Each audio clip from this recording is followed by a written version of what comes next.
feet, toes. Then I say a silent prayer to Kronos. Count down 3, 2, 1, open my eyes again and turn to the side. The real countdown begins. I see my wife in profile, and for a millisecond everything is as it always was. Her face is timeless and beautiful, the cruel hand of age not visible on her. Her eyes open and she turns her head slightly to me.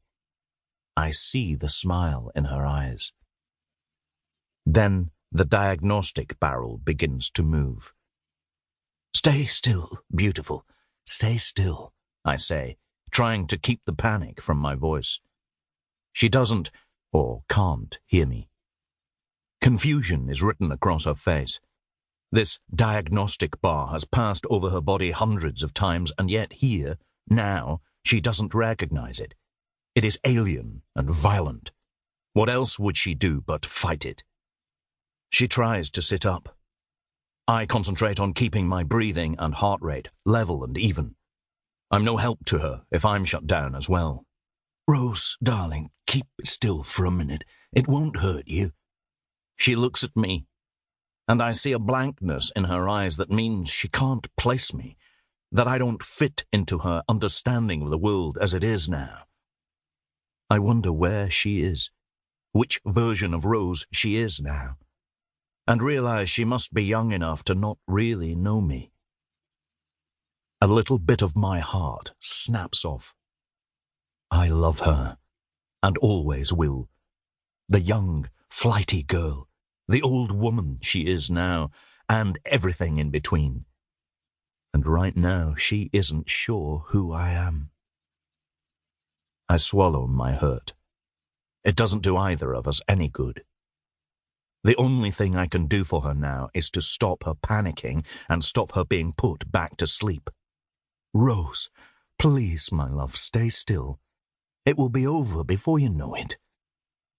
She mutely shakes her head, and I know what's going to happen before it does. I've seen it so many times before, with more and more regularity.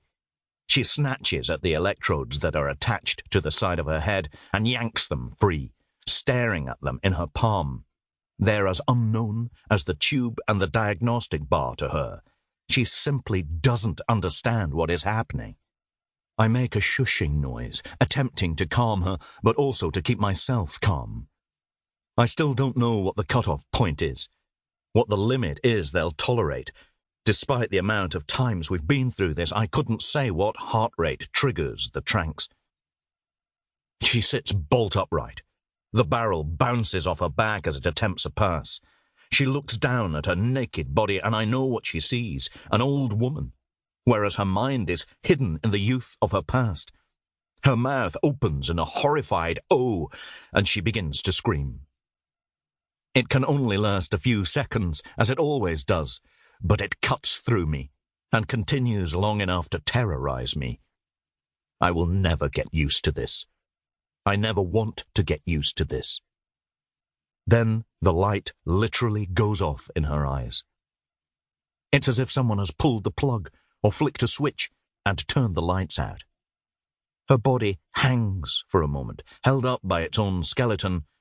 Then she crumples, falling back into the pod with a sickening bang.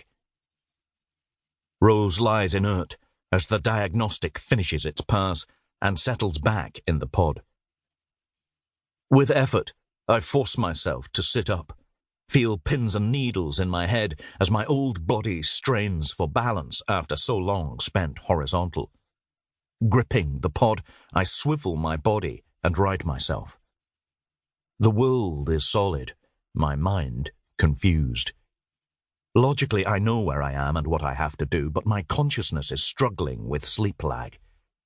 3 months under, my brain is trying its best to destabilize me. My vision stutters and strobes, my thoughts jumping from one thing to another. Focus, Ben. Focus. You need to do this. Get on your feet. I concentrate on my breathing, slowing it down, feeling the panic that